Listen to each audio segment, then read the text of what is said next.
Assalamualaikum warahmatullahi wabarakatuh. Perkenalkan, nama saya Claudio Sanap Sanjani, MPM 2341175, Prodi Manajemen, kelas 23A.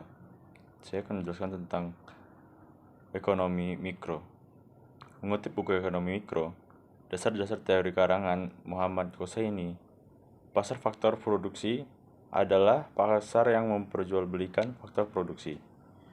Sedangkan pengertian faktor produksi itu sendiri yakni segala sesuatu yang dibutuhkan sebagai masukan atau input dalam produksi.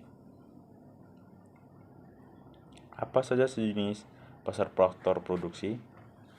Jenis pasar produksi adalah pasar faktor produksi alam atau pasar input alam. Yang kedua, pasar faktor produksi tenaga kerja atau pasar input tenaga kerja. Yang ketiga, pasar faktor produksi modal atau pasar input modal. Yang keempat adalah pasar faktor produksi kewirausahaan atau yang disebut pasar input kewirausahaan. Apa ciri-ciri pasar faktor produksi? Ciri-ciri faktor produksi yaitu: 1. Permintaan datang dari rumah tangga atau produsen. Yang kedua, penawaran datang dari rumah tangga konsumen. Yang ketiga, memperoleh balas jasa berupa sewa, gaji, bunga, dan laba. Yang keempat, permintaan datang dari rumah tangga atau konsumen. Apa saja bentuk pasar? Berdasarkan bentuknya, pasar persaingan sempurna, pasar monopoli, pasar persaingan monopolistik, pasar oligopoli, yang terakhir adalah pasar tradisional. 4 faktor produksi apa saja? Faktor produksi adalah sumber daya yang digunakan dalam sebuah proses produksi. Batch 5 barang dan jasa. Pada umumnya, 4 jenis yaitu tenaga kerja berupa tanah dan sumber daya alam lainnya, serta modal, serta sebagian pengusaha. Hal yang saya ketahui tentang pasar yaitu pasar adalah salah satu dari sebagai sistem institusi produser, prosedur, hubungan sosial, dan infrastruktur tempat usaha menjual barang, jasa, dan tenaga kerja untuk orang-orang dengan imbalan berupa uang atau gaji.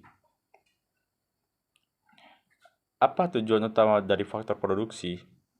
Dalam konteks perusahaan atau jenis bisnis, tujuan faktor produksi adalah untuk menghasilkan keuntungan faktor produksi seperti modal yang digunakan untuk menghasilkan barang dan jasa yang dapat dijual dengan harga yang tinggi daripada biaya produksi, sehingga ciptakan sebuah keuntungan. Terdapat beberapa faktor yang dapat membantu bagi para pembisnis dalam menentukan suatu target pasar yang hendak dituju oleh pembisnis tersebut. Di antaranya sebagai berikut. Yang pertama yaitu lokasi. Lokasi adalah salah satu faktor ketika menentukan target suatu pasar.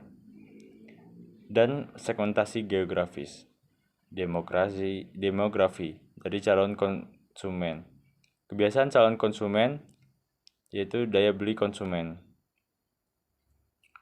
Pasar produksi dibagi menjadi dua, yaitu secara sederhana berdasarkan strukturnya. Pasar terbagi menjadi dua, yaitu pasar persaingan sempurna dan pasar persaingan tidak sempurna. Pasar persaingan tidak sempurna terdiri dari monopoli, pasar oligopoli, pasar persaingan monopolistik, pasar monopsoni, dan pasar oligopsoni. Sekian presentasi dari saya ucapkan terima kasih. Wassalamualaikum warahmatullahi wabarakatuh.